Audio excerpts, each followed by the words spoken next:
Mulai dari kisi-kisi hukumnya aja dulu ya.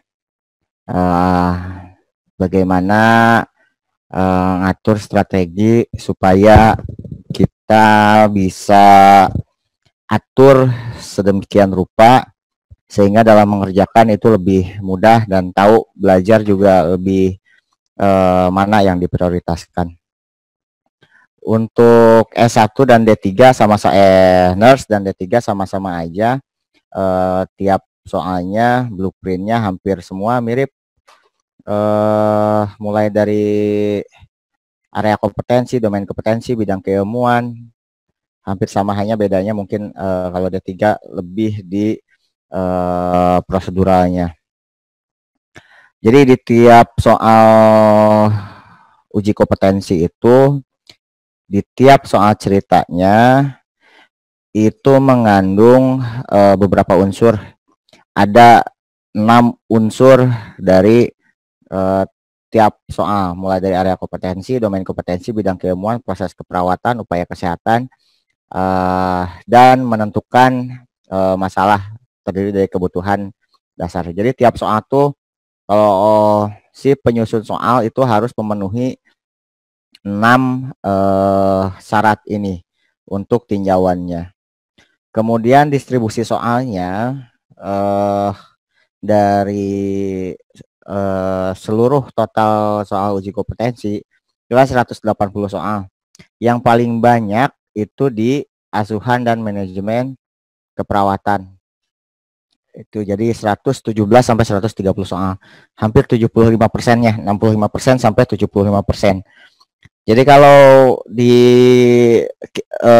dikalkulasi kita atau diestimasi, kalau kita mampu bahas tentang atau kita menguasai semua tentang asuhan dan manajemen keperawatan dari semua sistem yang ada di keperawatan, insya Allah kalian lulus. Itu kalau sisanya sih praktik etik itu 15-25%. Jadi yang hadir mana? Daftar hadir. Udah ada apa ya? Pertanyaan. Jadi kalau etik nanti kita akan bahas khusus tentang etik. Jadi kalau kita kalkulasi lagi 65 tambah 15 70 80%. 80% soal bisa kalian kuasai, insya Allah juga lulus. Sisanya pengembangan profesional itu hanya sedikit soalnya. Kemudian dari per bidang ilmu, memang KMB di sini mendominasi. KMB mendominasi, dia totalnya 45 sampai 67 soal. Jadi 25% sampai 37%-nya soal KMB. Kalau diurut ini sudah saya urutkan untuk soal-soalnya. Untuk bidang ilmu kalian bisa kuasai betul-betul 4 atau 5 atau 3 dengan benar-benar insya Allah lulus. Keperawatan medikal bedah, maternitas, jiwa, dan gadar, serta nilai-nilai insya Allah kalian melewati batas ambang kelulusan. Sudah saya urutkan ini ya. Jadi nanti belajar pada saat belajar untuk uji kompetensi bisa difokuskan ke topik-topik yang kalian kuasai, yang dimana bobotnya memang harus yang lebih banyak.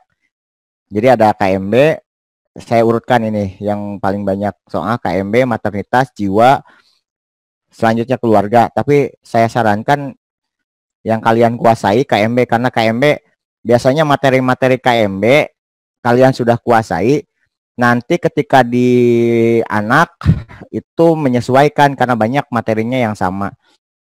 Kemudian di maternitas juga demikian, basic-basicnya sama. KGD juga begitu.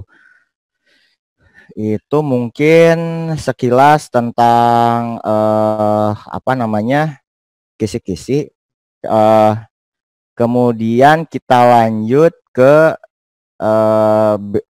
mengenal soal uji kompetensi dulu. Oke. Jadi soal uji kompetensi itu dia terdiri dari 3. Jadi ada vignette,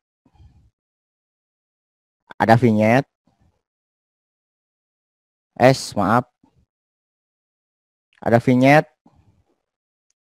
ada lead in, dan ada option jawaban. Ketika kita membaca soal uji kompetensi, triknya nanti untuk menghemat waktu, yang kalian baca terlebih dahulu adalah lead in-nya dulu. Ini lead in. Apa masalah keperawatan pada kasus tersebut? Ini merupakan lead in-nya. Nah, kemudian setelah baca lead in, perhatikan data-data yang ada dalam vignette. Vignette merupakan soal ceritanya. Vignette. Nah, di lead in ini ada kata kuncinya. Jadi kata kuncinya, ini kan yang ditanya kata kuncinya adalah masalah keperawatan. Perhatikan kata kuncinya, apa yang ditanya? Masalah keperawatan. Kalau tindakan berarti tindakan, kalau evaluasi berarti evaluasi. Kalau apa yang harus dilakukan, apa prosedural, urutannya seperti apa, gitu kan? Itu menentukan, mempercepat kita dalam melihat data yang ada di dalam vignette.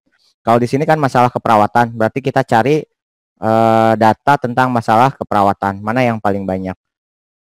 Sambil membaca ke sana, sambil kita membaca option jawaban. Kita lihat contoh ya.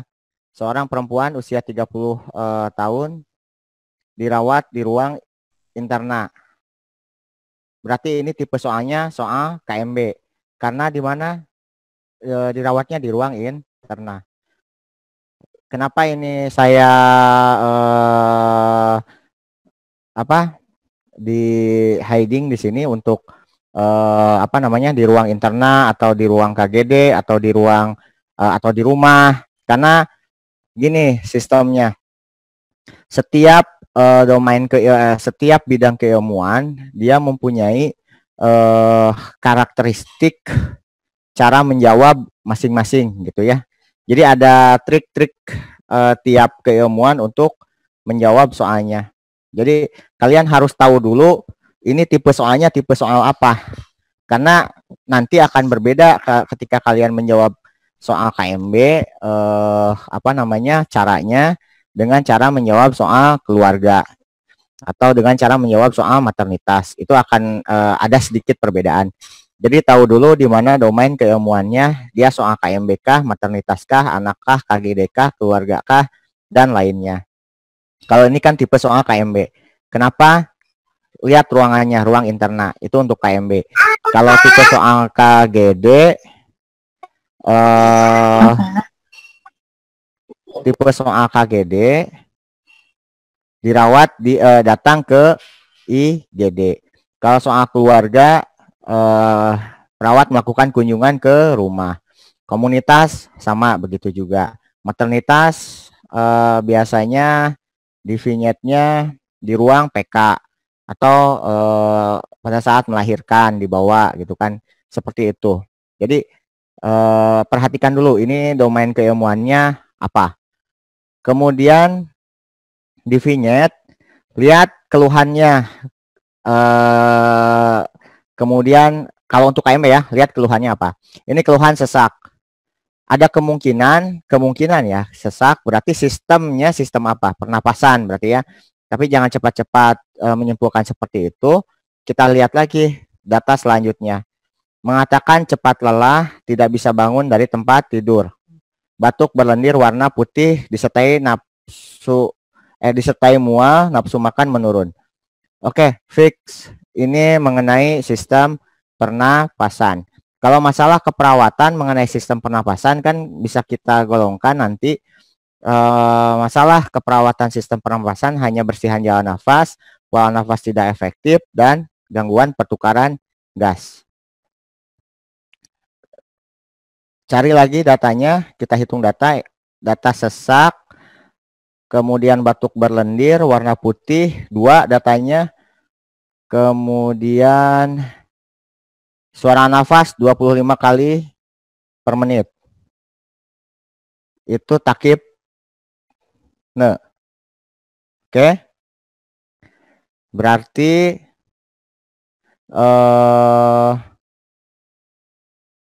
apa? Data untuk pernapasan lebih banyak ke bersihan jalan nafas. Oke. Begitu. Jadi untuk menentukan jawaban ada beberapa cara. Pertama, bisa kita hitung berapa jumlah banyak data yang paling banyak, atau dengan memprioritaskan kebutuhan Maslow.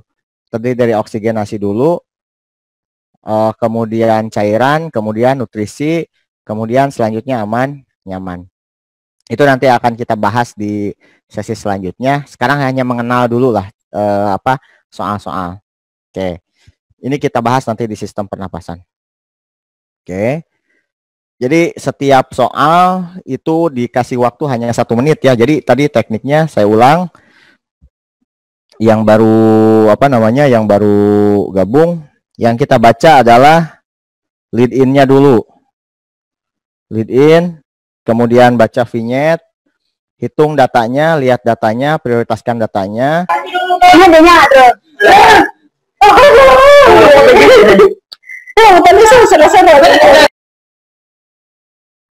Maaf, banyak gangguan.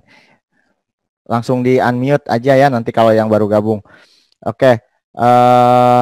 Kemudian lihat optionnya seperti itu. Ini sudah saya nanti saya berikan aja materinya. Yang saya terangkan dideskripsikan tadi sudah di teorinya. Nah, prinsip umum kalau ditanya masalah keperawatan atau intervensi kan pertama adalah kita harus tahu masalah keperawatan yang ditanyakan atau masalah dalam kasus tersebut mana yang diutamakan. Tadi sudah saya bahas ya, bisa dengan cara memakai piramida Maslow yang tadi oksigenasi, cairan, nutrisi, aman nyaman. Kemudian kalau di gawat darurat cara memprioritaskannya tadi airway, breathing, sirkulasi. Makanya tadi saya tekankan ini soal tipe soal mana gitu kan, karena cara menyelesaikannya triknya beda setiap domain keilmuan. Nah, kalau di KGD dikecualikan lagi.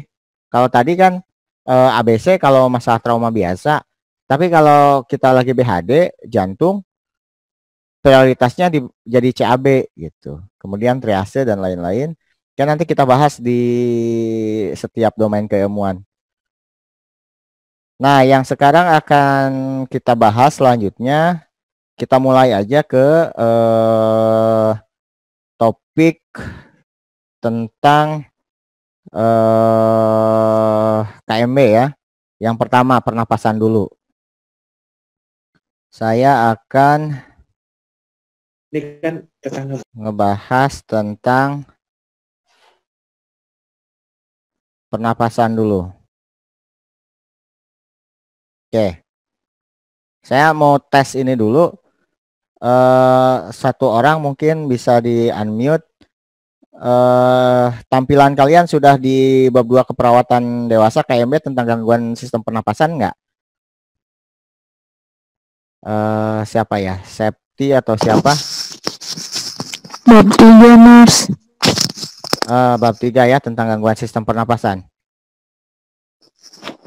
Sudah ya? Tentang keperawatan dewasa, Mas.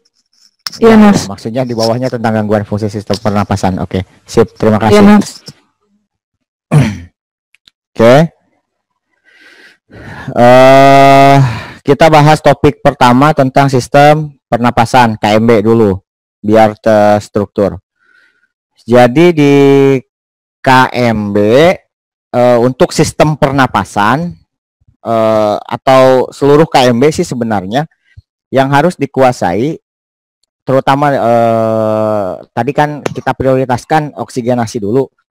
Saya susun yang pertama oksigenasi dulu karena kebutuhan utama yang diprioritaskan oksigenasi dulu. Jadi yang saya pilih untuk hari ini adalah sistem oksigenasi atau pernapasan dulu. Yang harus dikuasai agar memudahkan kalian menjawab adalah nilai normal pengkajian sistem napas, fokus diagnosa sistem napas apa saja tadi yang saya bilang 3 tadi, bersihan jalan napas, pola napas, dan gangguan pertukaran gas. Itu nanti dikuasai benar-benar. Kemudian intervensi apa saja, kemudian evaluasinya apa saja yang harus dikuasai. Oke. Nah, diagnosa medis yang ada dalam vignette nanti biasanya adalah top 10 penyakit di Indonesia.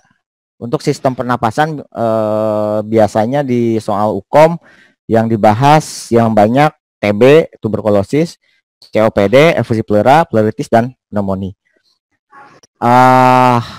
Nanti di bagian selanjutnya akan saya bahas. Kalau TB ditanyakan masalah keperawatan, biasanya yang muncul jawabannya apa, COPD apa, efusi pleura apa, dan seterusnya. Oke, lanjut ke sistem pernafasan dulu.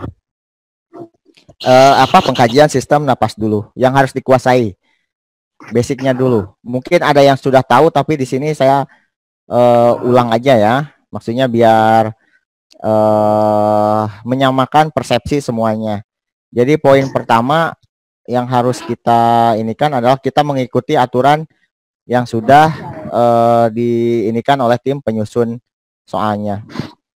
Jadi kalau dari sananya dia menetapkan nilai normalnya segini, ya kita ikut ini, walaupun mungkin di di klinis yang sudah bekerja atau apa mempunyai pengalaman yang berbeda. Tapi ya poin pertama ya kita ikut aturan mereka. Oke. Ya, nilai-nilai normal dulu. RR normal untuk menentukan dia normal, takutnya, beraditnya atau normal. Pertama lihat respirasi rate, normalnya 10 sampai 25 kali per menit. Oke, diingat-ingat. Mungkin sudah pada tahu. Kemudian uji nafasnya bersih. Yang enggak normalnya wheezing ditemukan pada kalau di lead in-nya dia lead in di vignette-nya dia diagnosanya asma atau PPOK. Perkusi paru normalnya dia sonor. Yang enggak normalnya ini biasanya pertanyaannya seperti ini. Kalau ini seorang perempuan umur 30 misalkan didiagnosa pneumotorak. Saat ini perawat akan melakukan pengkajian dengan perkusi paru, gitu kan? Kira-kira apa temuan apa yang ditemukan pengkajian perawat tersebut, gitu kan? Kalau tadi dilihatnya pneumotorak, maka kan dia perkusi, diperkusi tadi ininya di vignette-nya ditemukan apa? Hipersonor kayak gitu. Jadi penting untuk dikuasai lagi ini. Kemudian pada pasien dengan konsolidasi paru dan kolaps paru itu bunyinya peka. Pada pasien hematotorak itu perkusinya ditemukan pada saat perkusi Downers.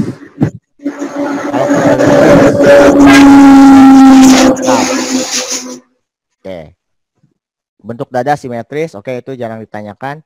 Kemudian nilai normal yang lain yang ditanyakan untuk gangguan pertukaran gas adalah ini untuk biasanya kan masalah keperawatan gangguan pertukaran gas harus ada data AGD. Jadi yang harus kalian kuasai adalah analisa gas darahnya yang normal. kayak pH normal, AGD 735, 745. Yang penting dikuasai ya, pH, PCO2, dan HCO3 saja.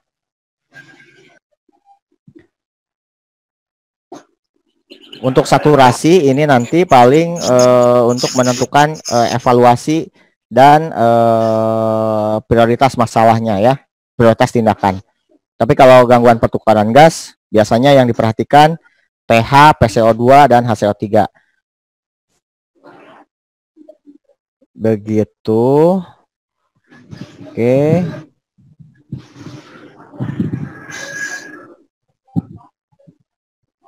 Ini untuk interpretasinya nanti akan saya bantu pada saat dikasih contoh soal. Saya jelaskan bagaimana asidosis, alkalosis, baik respiratorik maupun metabolik. Kita lanjut aja dulu ke kalau di vignette-nya diagnosa medisnya adalah TB paru. Yang karakteristik yang harus dikuasai pada pasien TB paru, pertama keluhannya. Dalam vignette biasanya ditemukan kalau bunyinya pasien didiagnosa TB paru, maka keluhannya nggak jauh-jauh dari ini. Pasiennya mudah lelah, sesak, batuk berdarah, batuk lebih dari 2 minggu, berat badan menurun. Atau kadang di vignette itu dia tidak menyebutkan kayak gini, dia tidak menyebutkan pasien didiagnosa TB paru, tapi hanya dijelaskan keluhannya saja. Nah, maka khasnya itu pasien TB paru seperti ini. Oke. Untuk hasil pengkajiannya ini jarang dimunculkan dalam vignette, bentuk dada pipih, takipne. Nah, paling ini takipne pernapasan lebih dari 24 kali per menit untuk pengkajian pada TB paru. Cara penularan mungkin ini akan ditemukan ketika vignette-nya dan lead-in-nya menuju ke mengarah ke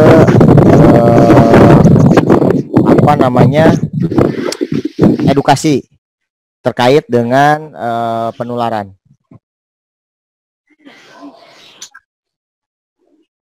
Nah, diagnosa keperawatannya, kalau misalkan pasiennya di dalam vignette-nya itu didiagnosa TB paru, kalau ditanyakan apa masalah keperawatan prioritas, nggak jauh-jauh dari bersihan jalan nafas kalau TB paru ya, pola nafas tidak efektif, dan gangguan pertukaran gas. Ini mungkin harus saya jelaskan untuk bersihan jalan nafas, data-data apa yang harus ada. Kalau bersihan jalan nafas, data yang harus ada di dalam vignette di atas.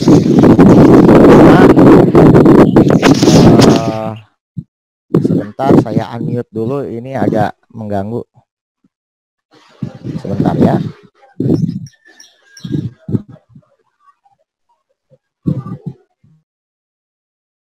Oke.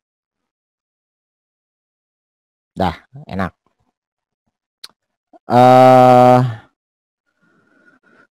Untuk bersihan jalan nafas, data yang harus ada adalah biasanya bunyi nafasnya tidak bersih atau ada bunyi nafas tambahan.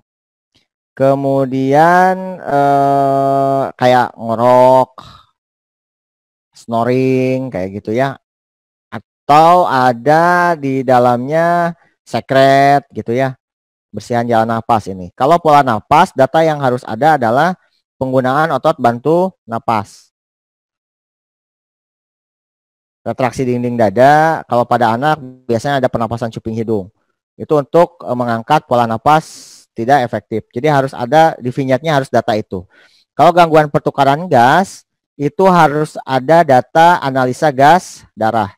Dengan syarat data analisa gas darahnya, pH-nya harus tidak normal, harus di bawah 735 atau di atas 745.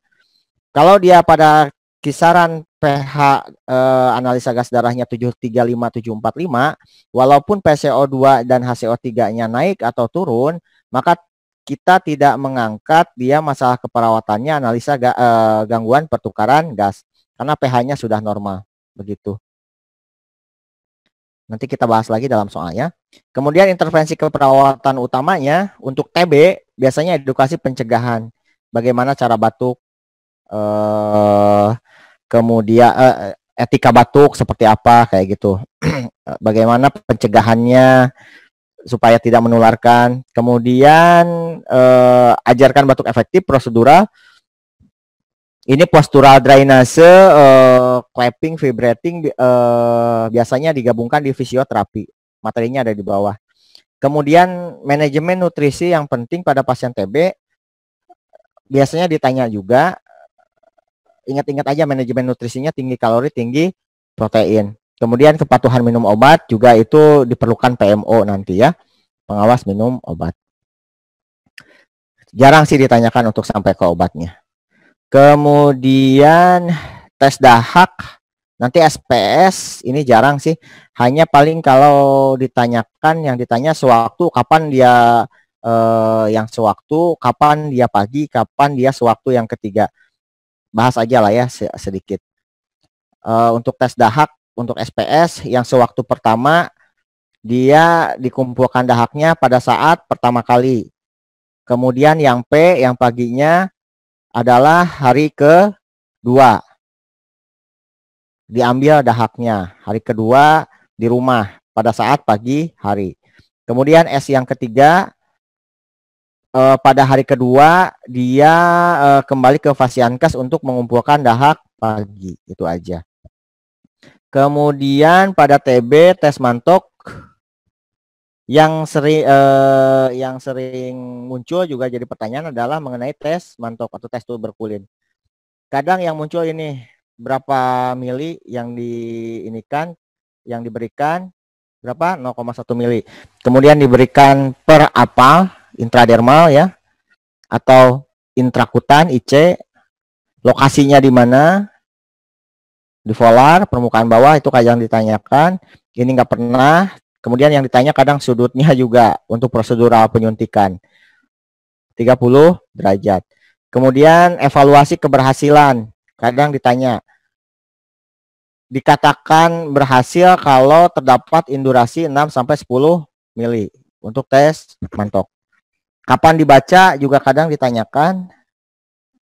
Jadi 48 sampai 72 jam setelah penyuntikan. Kemudian sering ditanya juga kategori positif tes mantok, positif TB seperti apa. Jadi ada 3 kategori, dikatakan positif kalau dia indurasi lebih dari 5, indurasi lebih dari 10, sama indurasi lebih dari 15. Itu kadang ditanya juga penapasan. Dikatakan positif pada indurasi lebih 5 kalau ini aja saya ini kan yang sering muncul. Dia pasiennya close kontak dalam 2 tahun. Misalkan suami istri dalam satu rumah. Suaminya TB misalkan. Maka istrinya kemungkinan dia positif ketika tes mantok ketika ditemukan indurasinya lebih dari 5 mili. Lebih dari sama dengan 5 mili. Close kontak, kemudian pasien HIV. Jadi perhatikan nanti di vignette-nya kalau pasiennya close kontak, kemudian dia HIV, kemudian itu aja sih biasanya di vignette. Sama ini jarang muncul di vignette. Biasanya ini sama ini. HIV sama yang close kontak. Kalau indurasi lebih dari 10 mili dikatakan positif kalau pasiennya datang dari daerah dengan prevalensi tinggi TB 1. Ini di komunitas muncul, di KMB muncul kadang. Kemudian individu dengan HIV negatif tapi dia pengguna nafza. Itu paling muncul. Sama ini dikatakan 10. Dia punya resiko tinggi tuberkulosis.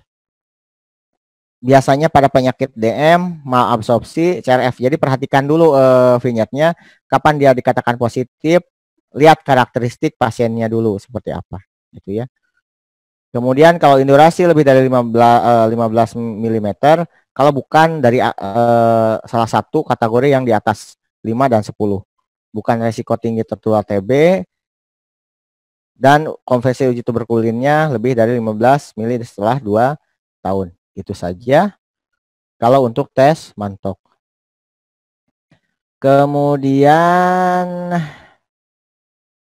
obat TB ya, obat TB kategori 1, kategori 2 mungkin yang perlu diketahui, nanti jarang sih muncul, tapi kategori 1 intinya untuk yang baru, kategori 2 untuk yang ulang atau gagal putus obat.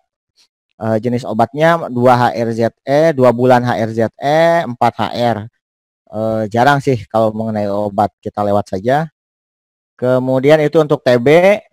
Kemudian untuk diagnosa medis asma bronchialis yang sering muncul nanti kalau di vignette-nya muncul kata pasien didiagnosa asma bronchialis, terus di lead in-nya ditanya apa masalah keperawatan gitu ya.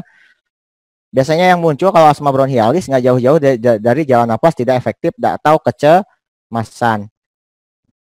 Kemudian kalau ditanya intervensi, biasanya yang di ini adalah memberikan bronkodilator atau nebulizer. Nggak jauh-jauh dari itu. Kalau ditanya evaluasi, nggak jauh-jauh biasanya dari kepatenan jalan napas.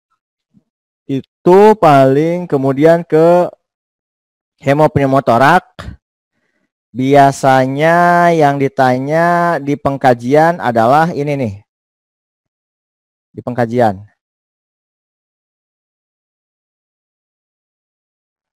Pada saat hiperkusi, hipersonor ditemukan pada pneumotorak, caudaneus pada hemotorak. Itu pada pengkajian yang ditanya. Kalau masalah keperawatan utamanya, pada hemopneumotorak biasanya pola napas tidak efektif.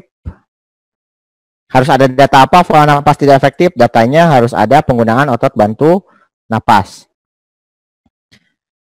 atau kerusakan fungsi ventilasi, dalam hal ini gangguan pertukaran gas. Ini harus ada data analisa gas darah dengan pH-nya.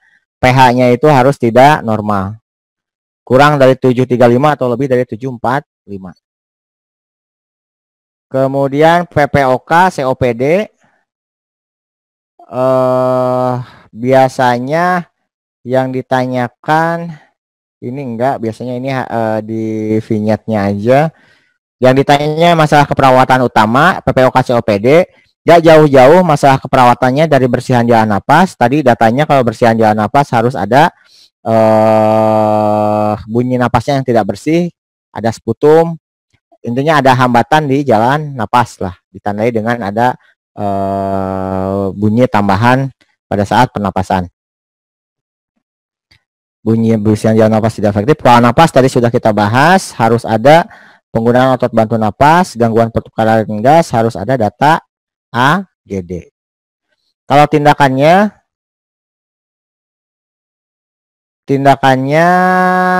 yang ditanyakan prosedural itu suction. Yang penting di suction adalah kalau pada dewasa itu maksimum penyedotan pada suction. Maksimum ini kan maksimumnya dia 10 sampai 15 10 sampai 15 detik, kalau pada anak-anak 5 detik gitu kan. Kemudian postural drainase itu mengenai posisi-posisinya itu harus dikuasai. Fisioterapi dada proseduralnya juga. Sebenarnya postural drainase dan fisioterapi dada itu nanti satu paket ya.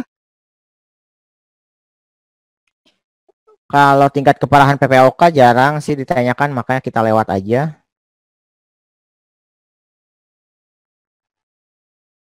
Fokus data diagnosa sistem pernapasan. Hal yang wajib diketahui, oke. Bersihan jalan napas, pola napas, gangguan pertukaran gas sudah kita bahas ya. Tekniknya dengan cara hitung data, mana data yang lebih banyak. Apakah ke bersihan jalan napas atau ke yang lain. Oke, ini karakteristiknya tadi sih sudah saya ini kan ya. Sudah saya jelaskan yang intinya aja. Ini hanya tambahannya. Oke. Proseduralnya batuk efektif.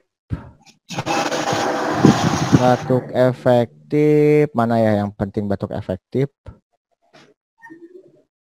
Ini paling indikasinya, indikasi batuk efektif pada pasien COPD, PPOK, emfisema, fibrosis, asma, dan chest infeksi.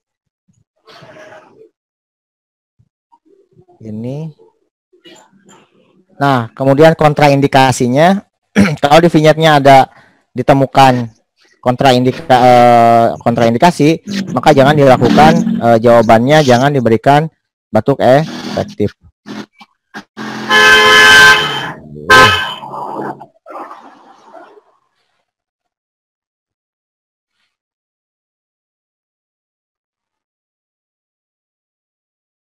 Oke.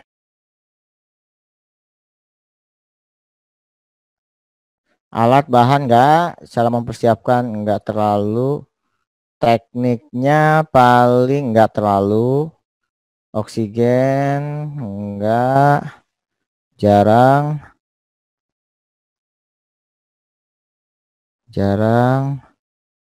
WSD, pernapasan yang ditanyakan juga untuk proseduralnya adalah WSD. Oke. Intinya kalau WSD saya inikan aja yang inti-intinya yang sering ditanyakan ya untuk WSD. Nah, untuk perawatan selang dan botol WSD. Jadi kalau untuk mengganti, dilihat setiap kalian mengganti cairan WSD, kalau di ininya apa yang harus dilakukan gitu kan untuk mengganti WSD, diukur berapa cairan yang keluar. Lihat undulasinya. Kemudian ini yang penting ya. Sama nomor 3 ini 4. Tadi saya bilang, lihat berapa yang keluar, kemudian ada undulasi atau tidak. Itu untuk perawatan selang dan botol WSD. Setiap hendak mengganti catat ada gelembung atau enggak, sama, ini penting. Nah,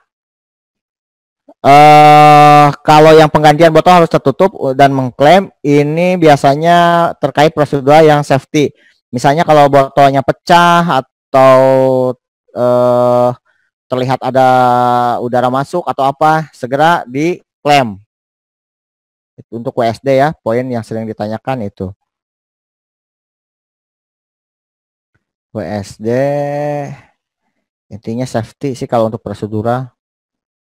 Nah, kemudian kalau pertanyaannya bentuknya gini, dokter akan menginformasikan bahwa selang WSD akan dicabut. Apa yang harus dievaluasi gitu kan? Yang harus dievaluasi adalah ini, paru mengembang. Yang 3 ini, paru mengembang, sudah nggak ada keluar lagi darah, dan nggak ada pus lagi, nggak ada emphysema lagi. Itu paling yang ditanyakan. Itu untuk WSD. Kalau bronko biasanya yang ini kan dosisnya, tapi jarang sih muncul bronko. Nah, fisioterapi dada itu kan dia satu paket. Fisioterapi dada itu terdiri dari ini, postural drainase, perkusi, dan vibrasi. Itu biasanya kalau pasien dengan sulit mengeluarkan dahak, apa yang dilakukan? Postural drainase, fisioterapi dada tadi, itu kan pasti jawabannya. Kemudian yang ditanya biasanya posisi-posisi.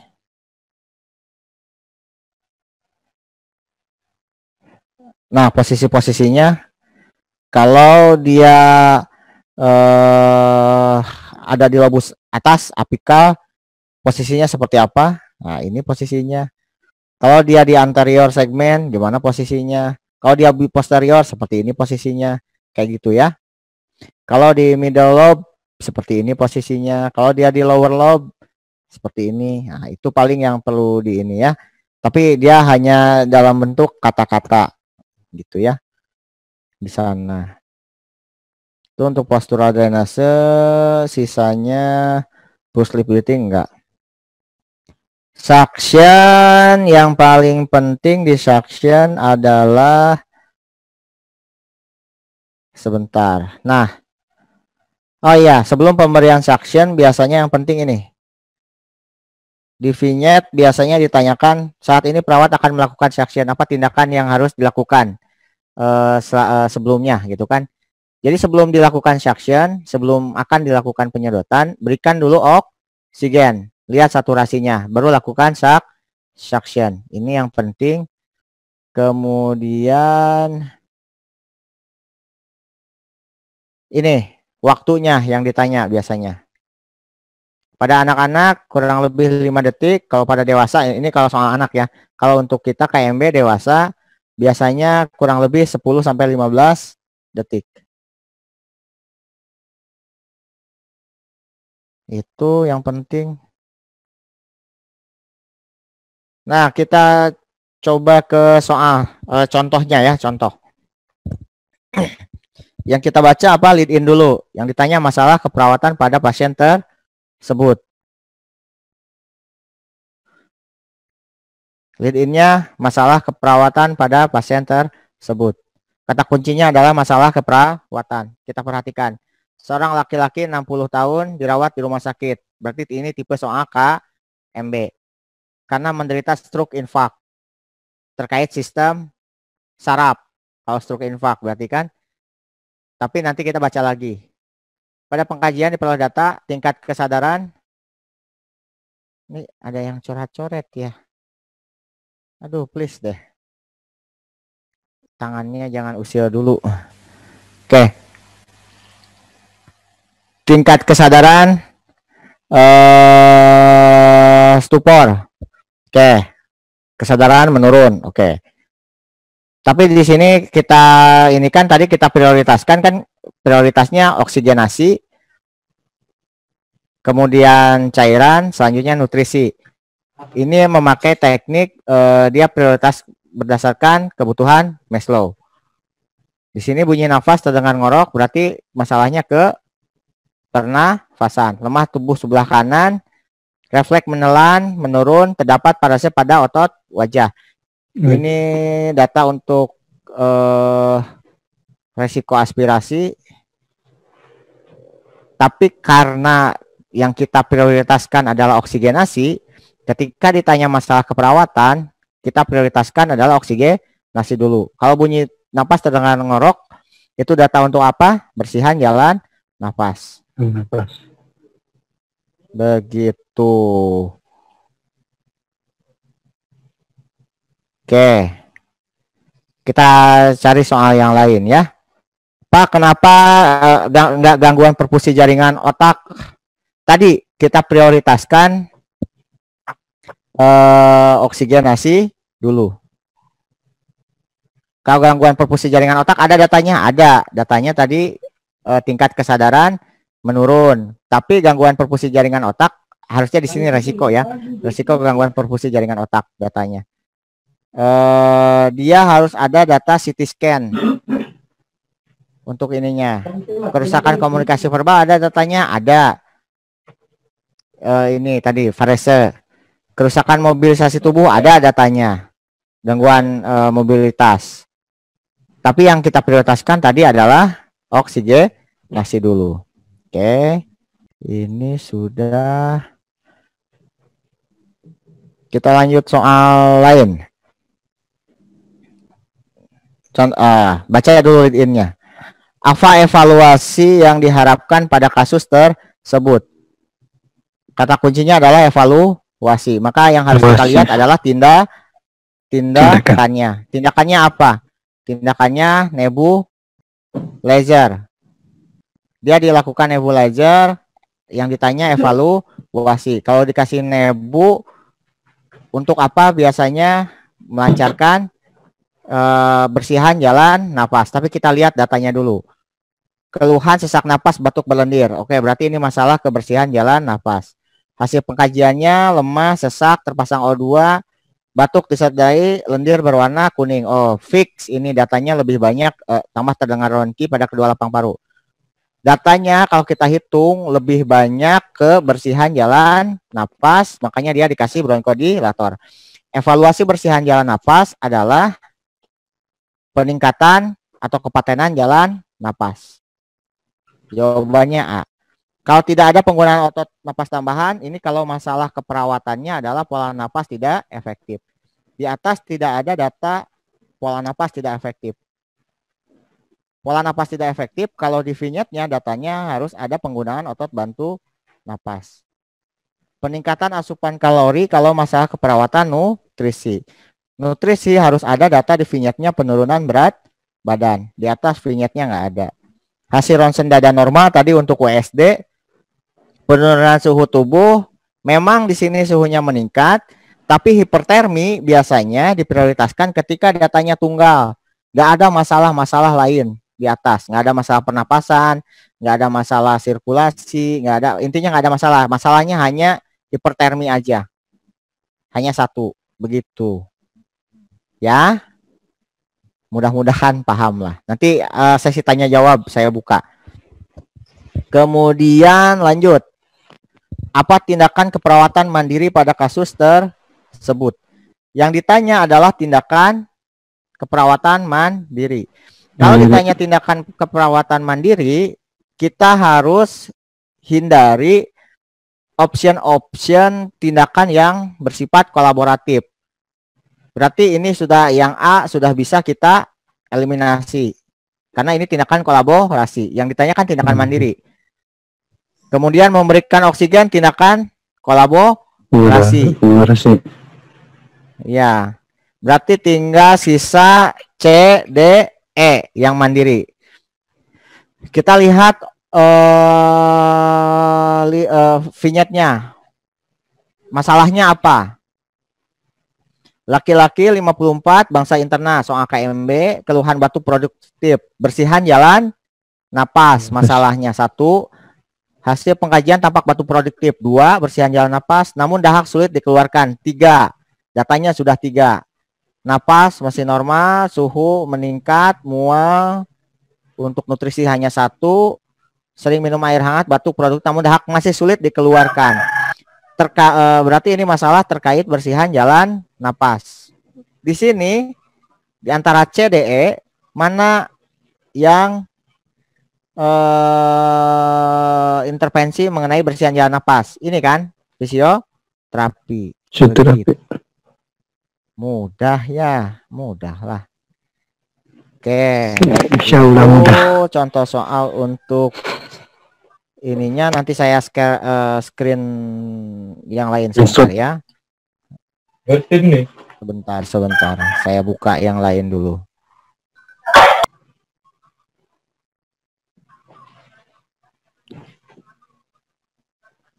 Halo semuanya. Pernapasan.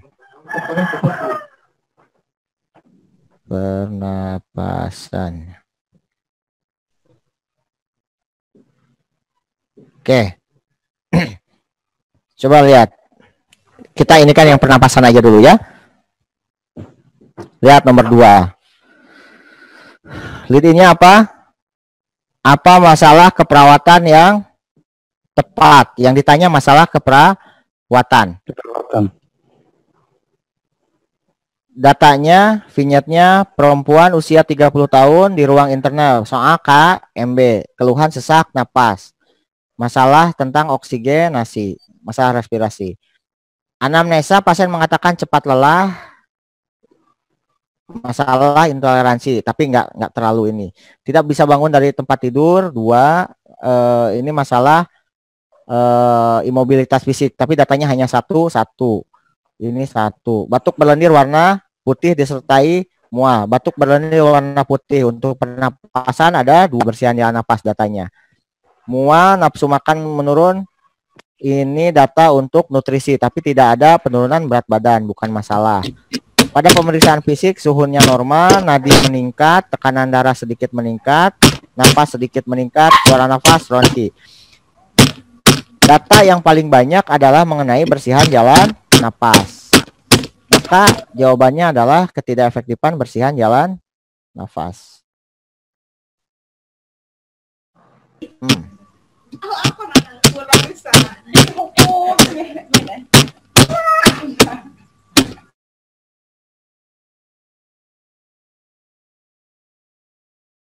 Oke.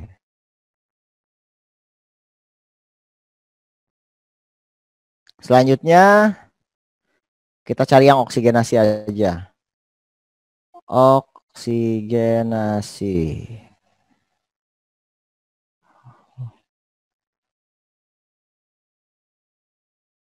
Ini tadi sudah ya. Ronki. Untuk bantu.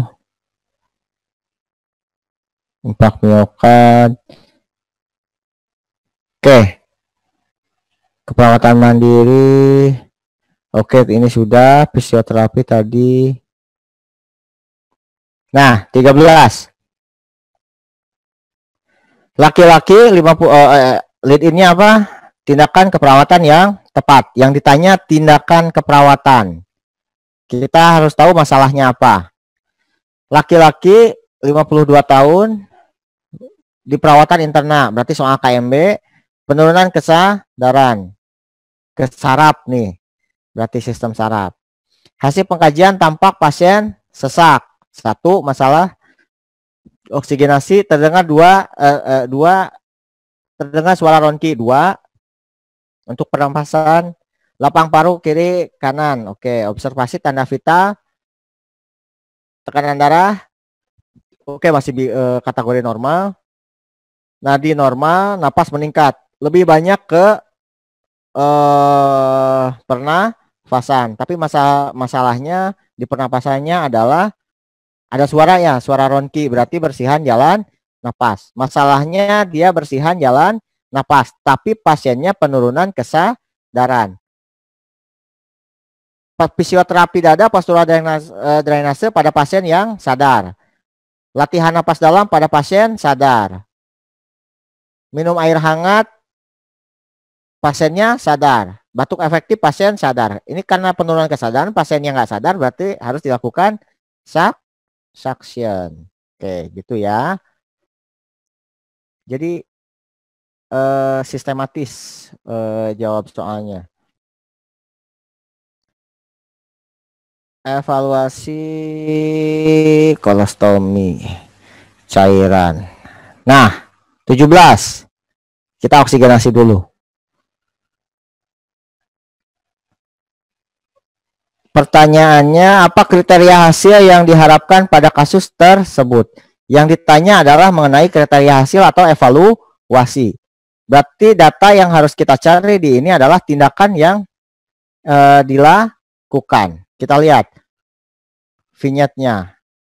Seorang nurse asuhan keperawatan laki-laki usia 48 tahun dengan sesak napas, masalah pernapasan. Pengkajian tampak icterus, dia kuning, peteki, ekimosis pada lengan dan tungkai. Ada udem. Ini masalah kelebihan volume cairan. Abdomen keras membengkak. BB turun dalam 9 kg. Ini masalah nutrisi. Hanya di sini lihat yang saya bilang tadi, saturasinya dia kurang dari 95. Bahaya kan? Otomatis kita harus memprioritaskan oksigenasinya dulu, karena yang prioritas tadi Maslow adalah oksigen dulu. Maka evaluasinya yang diinikan adalah tindakan mengenai evaluasi tindakan oksigen. Yang mana yang oksigen? Kalau berat badan tadi yang nutrisi. Nah, ini saturasi. Oke. Yang lain kan bukan oksigen. Itu paling 19.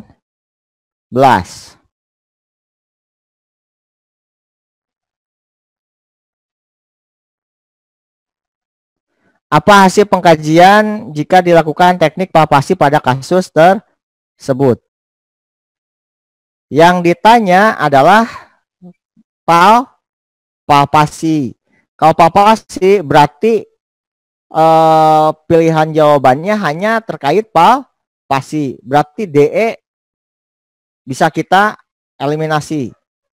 Karena DE bukan palpasi. Kalau terdengar berarti auskultasi. Berarti pilihan kita hanya A, B, C. Lihat apa yang dipalpasi dia. Keluhan sesak hasil X-ray. Oh, ada efusi pleura di sinistra di kiri. Seorang perawat melakukan pengkajian torak dengan hasil auskultasi terdengar suara napas tambahan bronki. Hasil palpasi pada saat vokal primitus, kalau yang efusi pleuranya di kiri, berarti yang lebih jelas, lebih keras adalah di sisi kanan. Karena kalau ada efusi di sana, berarti ada hambatan untuk menginikan rambatan suara, gitu ya. Rambatan getaran dari suara tadi. Oke, kemudian 20. Evaluasi yang diharapkan. Laki-laki 69 tahun, interne dengan keluhan sesak napas, batuk berlendir, masalah pernapasan dan bersihan jalan napas di dalamnya gitu kan. Pasien sesak, terpasang oksigen 3 liter, kekuningan, ronki pada kedua lapang paru atas, anoreksia disertai mual, observasi frekuensi nadi, napas, suhu meningkat. Hasil laboratorium sputum BTA1 dan 2 positif. Ini masalahnya adalah masalah kebersihan jalan napas. Kalau kita hitung datanya ya, coba lihat. Sesak napas 1, batuk berlendir 2, 3, 4.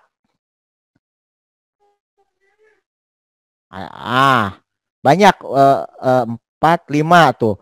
Jadi data untuk bersihan jalan napas ada sampai 5 data, sedangkan yang lain itu lebih sedikit. Berarti masalahnya adalah bersihan jalan napas. Kalau masalahnya bersihan jalan napas, berarti evaluasinya mengenai bersihan jalan napas. Mana evaluasi mengenai bersihan jalan napas? Ini peningkatan kemampuan mengeluarkan sekret. Kalau tidak ada penggunaan otot bantu napas, itu untuk masalah keperawatan, pola napas tidak efektif. Peningkatan asupan kalori untuk nutrisi.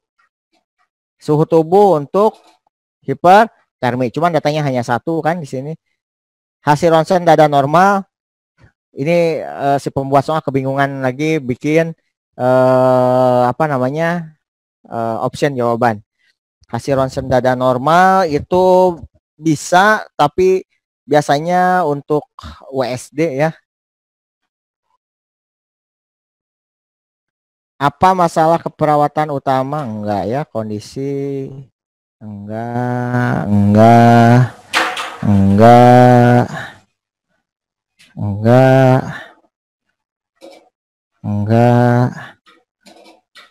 Makan, memastikan penurunan cedera jantung, otonomi. Nah, sekarang mengenai nilai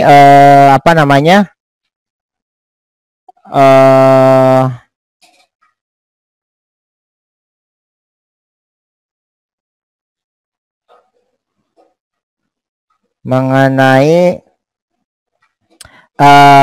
hasil AGD.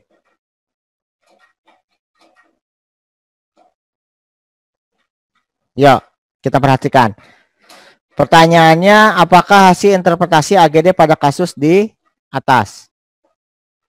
Kalau ditanyakan interpretasi hasil AGD, maka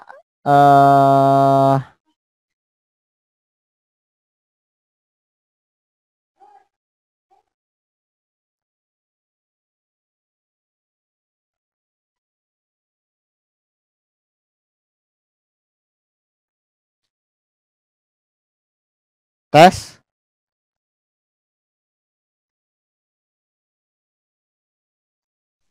Suaranya Pak. Astri, nggak ada suaranya. Kenapa Nggak Pak? ada suaranya nggak? Ada Pak. Ada kok. Ada sekarang. Ya ada sekarang Pak, ada. Tadi nggak ada. Ada kok.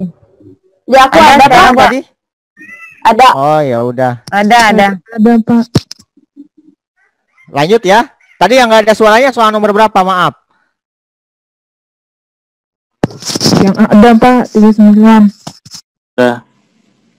Yang sebelum-sebelumnya ada suaranya? Ada, Pak. Ada yang siap, sebelumnya, aman. itu yang 39. Oh iya. Lanjut ya, nomor 39 ya.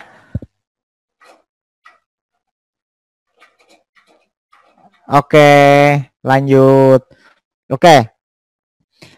Apa hasil interpretasi AGD pada kasus tersebut? Yang ditanya kan interpretasi AGD. Berarti fokus kita lihat hasil AGD-nya. Tadi kalau sudah kita bahas, Adren diam dulu, Adren mainnya di sana. Diam dulu. Enggak, main di sana. Untuk AGD yang kita perhatikan adalah pH, PCO2 dan HCO3. Di sini pH-nya dia 728. Tadi normal pH kan 735, 745. Dia di bawah 735. Berarti mengalami penurunan. Kalau penurunan berarti dia mengalami asidosis. Berarti kita eliminasi jawaban selain pilihan asidosis. A, C, E kita eliminasi. Yang asidosis hanya B dan D. Kita tentukan dia metabolik atau respiratorik. Menentukan metabolik atau respiratorik hanya dilihat dari PCO2 dan HCO3. Kalau yang berubah, yang tidak normalnya PCO2, berarti dia respiratorik. Kalau yang tidak normalnya adalah HCO3, berarti dia metabolik. Nah, sekarang mana yang nggak normal? PCO2 dia 52. Normal PCO2 kan 3545. Berarti dia meningkat. Oke, lihat HCO3. HCO3-nya dia kan masih dalam ambang normal ya. Dia sampai 28 ininya kan. Berarti dia mengalami asidosis respiratorik. Begitu mudah lah ya. Oke. Sekarang nomor derajat luka enggak. Nanti itu di integumen. Kelebihan volume cairan itu bukan, itu biasanya di jantung, sama di apa namanya, di urin. Mobilitas fisik di saraf biasanya, sama di muskulo endokrin, jantung, citra tubuh.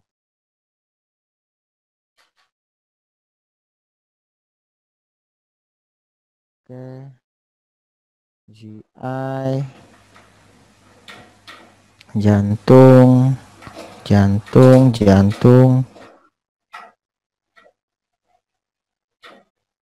mata. Nah, WSD. Seorang perempuan 60 lead in-nya dulu. Apa pengkajian yang harus dilakukan perawat pada kasus tersebut? Perempuan 65 tahun, keluhan sesak napas, anamnesi ditemukan batuk berlendir, nyeri dada dirasakan saat pasien berbaring.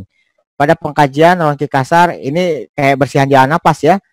Ininya banyak datanya. Vesikuler pada tapi di sini saat ini terpasang WSD hari ke-7. Ini kata kuncinya. Saat ini pasien terpasang WSD dan menginstruksikan kepada perawat untuk melepas selang WSD. Tadi dikatakan berhasil untuk melepas apa? Adalah ada luka atau enggak kan? Ini salah. Dia salah ini. Salah ngasih ini. Kalau mencatat dryness yang keluar, jumlah undulasi dan konsistensinya adalah untuk perawatan selang dan botol. Tapi kalau untuk mencabut adalah ngelihat tadi apa namanya, nafasnya sudah mengembang, kemudian masih ada luka atau tidak, gitu kan yang keluar. Ini jawabannya D nih.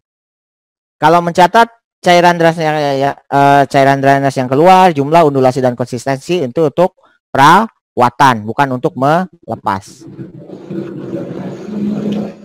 Oke. Tidak ada suara yang hilang. 60. Kalau begini.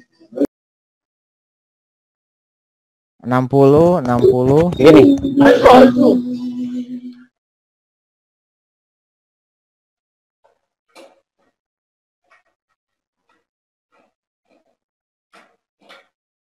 Sebentar, masih ada yang ini. 60. Terakhir untuk WSD. Apa urutan langkah tindakan selanjutnya pada kasus tersebut? Seorang perempuan usia 43 tahun diinterna, sesak napas, pemeriksaan fisik, perkusi redup, SLA 46, Ronki, melakukan fungsi pleura dan dokter melakukan pemasangan WSD hari keempat, melakukan perawatan WSD dengan memastikan fiksasi chest tube-nya, sudah memastikan fiksasinya benar, fiksasi semua sambungan selangnya benar.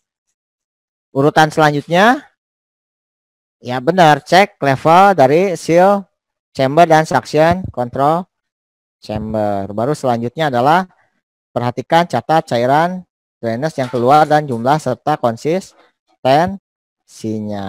Itu saja untuk KMB sistem pernapasan. Oke.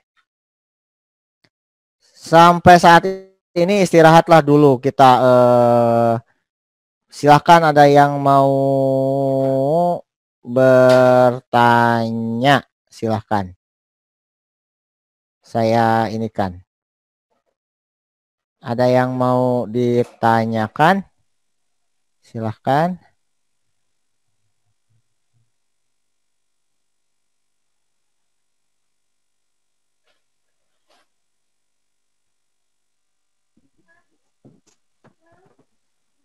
Assalamualaikum, Pak. Ya, silahkan. Apa tuh? Waalaikumsalam. Mau izin bertanya, ini terkait interpretasi AGD. Itu kan selain ada yang namanya asidosis sama alkalosis, itu ada yang terkompensasi dan terkompensasi sebagian, iya. ada yang tidak terkompensasi. Itu bagaimana ya, Pak? Terima kasih, Pak. Oke, siap. Minta diterangkan itu. Boleh. Iya, betul, Pak. Bentar ya. Saya share screen-nya dulu ya.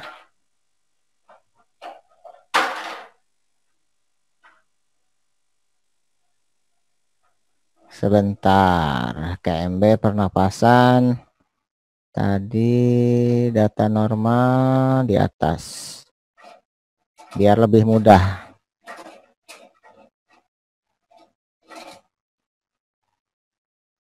Sebentar. Ya. Kita share screen dulu.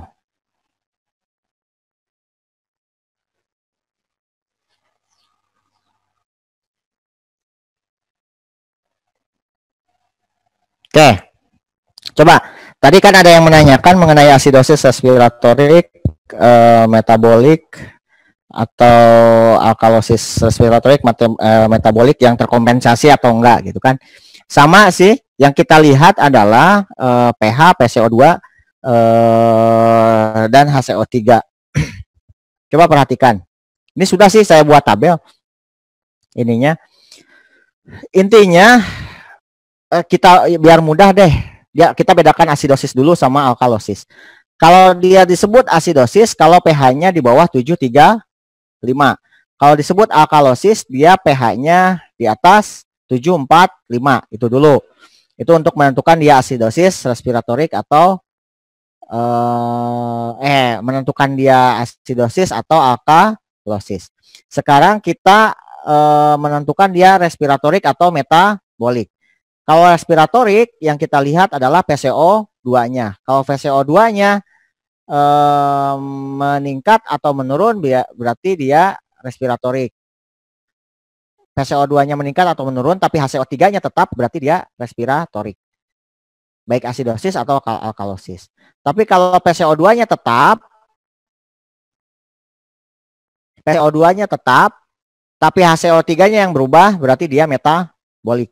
Baik alkalosis atau asidosis. Kita ambil contoh asidosis respiratorik yang belum terkompensasi ya. Kita ambil contoh.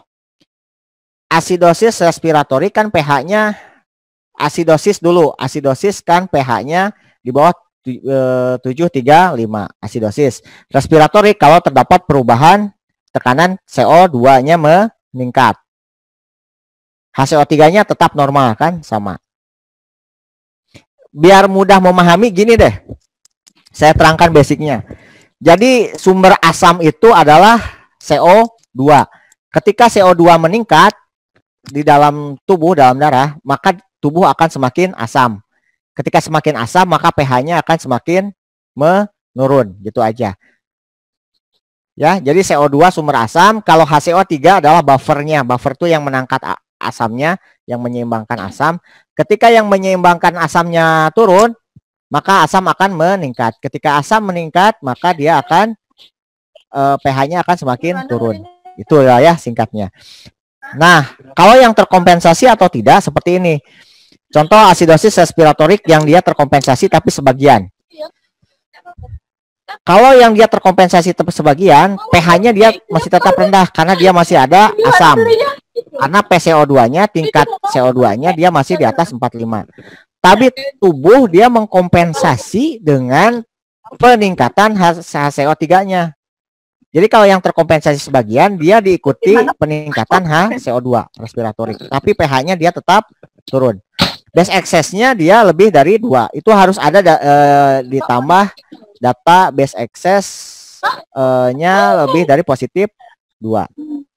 Kalau terkompensasi sempurna, dia pH-nya sudah normal. Ini yang saya katakan. Kalau sudah pH-nya normal, 735, 745, kita tidak mengklasifikasikan ini atau kita jangan mengambil diagnosa gangguan pertukaran gas karena dia sudah terkompensasi sempurna, pH-nya sudah normal, gitu ya. PCO2-nya tetap meningkat, HCO3-nya tetap meningkat, base excess-nya tetap meningkat. Itu mungkin sisanya ke bawahnya ikut juga sih kebalikannya. Metabolik atau apa ininya sama, apa namanya? Basic konsepnya sama. Intinya konsepnya adalah CO2 itu sumber asam, HCO3 itu buffernya atau pengikat asamnya, gitu ya.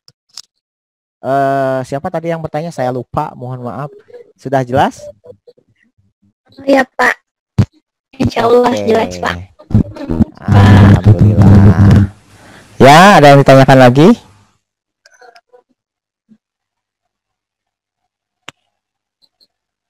Cukup? Admin ada di sini nggak ya? Saya lupa. Coba cek. Ada yang ditanyakan lagi nggak? Nur, saya ingin bertanya. Silahkan. Di masalah Ya, apa? soal tentang pernapasan, kadang saya bingung soalnya jika ada seperti ini Nur, tentang bantuan jalan nafas. Boleh di share screen. Ada nggak contohnya sini? Di share screen aja. Tunggu saya stop saya dulu. Yang ada pilihannya chin lift, head tilt gitu, Nurse. Oh, head tilt chin lift itu soal KGD. Ya. Kenapa tuh? Iya. Kadang saya bingung tentang pilihannya mana yang dipakai untuk bantuan jalan napasnya gitu, Nurse. Oh, gini aja. Kalau dia jaw thrust atau head tilt chin lift gitu ya? Iya, Nurse. Harus ada contoh soalnya sih. Sebenarnya ada nggak dirimu ininya soalnya? Kalau ada boleh di share screen ke sini. Saya bacain aja bisa, Nurse. Dibaca, coba gimana? Lead ini apa? Lead ini apakah tindakan utama pada kasus tersebut? Oke, tindakan utama. Oke. Vignette-nya? Vignette-nya, tim review mendapat panggilan laki-laki berusia 30 tahun yang menjadi korban kecelakaan. KGD ya. Hasil pengkajian GCS 9, suara napas tidak ada. Kesadaran. Ya. Suara napas tidak ada, hembusan napas tidak ada. Terdapat luka memar pada kepala, leher, kepala dan nadi karotis teraba lemah. Siap. Itu data yang ada luka leher bla bla bla, berarti itu pasiennya kita ini cedera servikal kan? Iya, Ah, sip. Sok, lanjut. Terus? Terus datanya satu lagi akralnya dingin, Nars. Oke, terus? Apa Udah tindakan? itu. Apa tindakan utama pada kasus tersebut? Oke, buka jalan nafas kan? Iya, Nars. Optionnya apa aja? Yang A, chin lift. Yang B, head tilt. Yang C, jaw thrust. Yang D, cross finger. Yang E, finger sweep. Jauh trust. Kenapa? Karena kita curiga dia bukan curiga, harus semua pasien yang apa namanya? Yang Cervical. bukan, semua pasien trauma kita harus curigai semua mengalami cedera servikal. Sebetulnya kalau ada pilihan pasang nekolar dulu. Cuman karena ini pilihannya ke membuka jalan napas, untuk membuka jalan napas dengan cedera servikal kan jauh trust ya. Nggak boleh head tilt, chin lift itu nggak boleh. Chin lift nggak boleh, nggak, itu nggak boleh. Harus jauh trust. Jadi jawabannya jauh trust tuh. Iya, Nars. Terima kasih, Sampai Nars. sana. Ya, oke. Jadi diperhatikan dulu. Itu soal KGD nanti kita bahas. Nggak masalah. Baik, Nars. Sip. Ada lagi?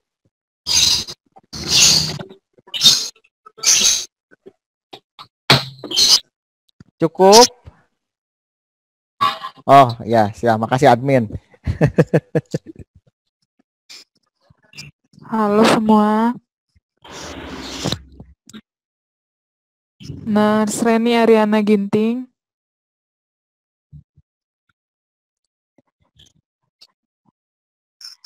Ini sama hal, iya Mbak. Ini sama halnya dengan pertanyaan yang saya tanya sebelumnya tentang bantuan jalan napas.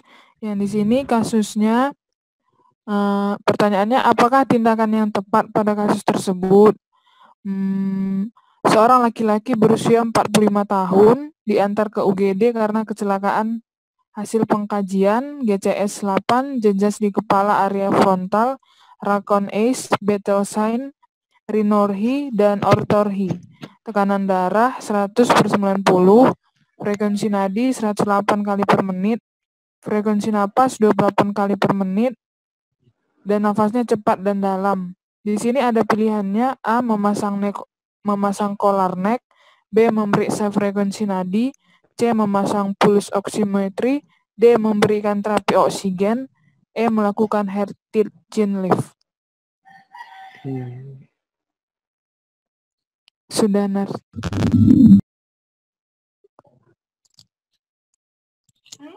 Opol ya. Ya, saya lupa mengunmute, mohon maaf. Tadi sudah kita bahas kalau pasien yang trauma tadi kan, apalagi ada tadi tanda fraktur basis kranii ya. Yes, Nars. Otore, Rinore, Betelsign gitu ya.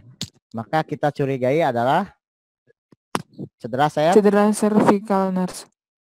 Servikal. Kalau cedera servikal kita harus amankan leher. Servikalnya dulu dengan cara memasang Kolar. Neck.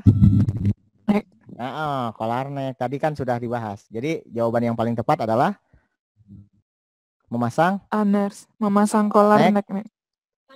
Iya, neck kolar. Sip. Mudah sebenarnya kalau sudah di ini, tapi itu nanti sebenarnya itu pembahasan KGD nanti.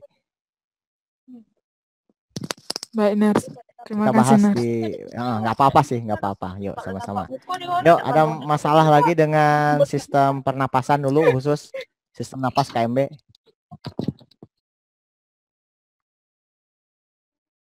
Cukup.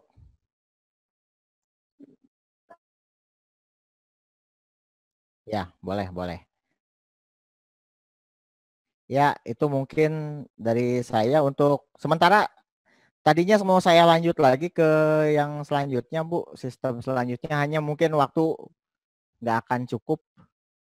Jadi kita bahas di di pertemuan selanjutnya. Insya Allah nanti kita ketemu lagi di sistem selanjutnya apa ya, saya lupa. Nantilah kita lihat kardio kalau nggak salah. Oke. Siap. Terima kasih semuanya. Mohon maaf kalau ada kekurangan. Ya. Nanti mungkin materinya saya kirim ke admin aja dulu lah. sama pertanyaannya. Ya, kasih ya. Semuanya selamat siang. Assalamualaikum warahmatullahi wabarakatuh. Selamat siang, Nars. Terima kasih, Nars. Warahmatullahi wabarakatuh.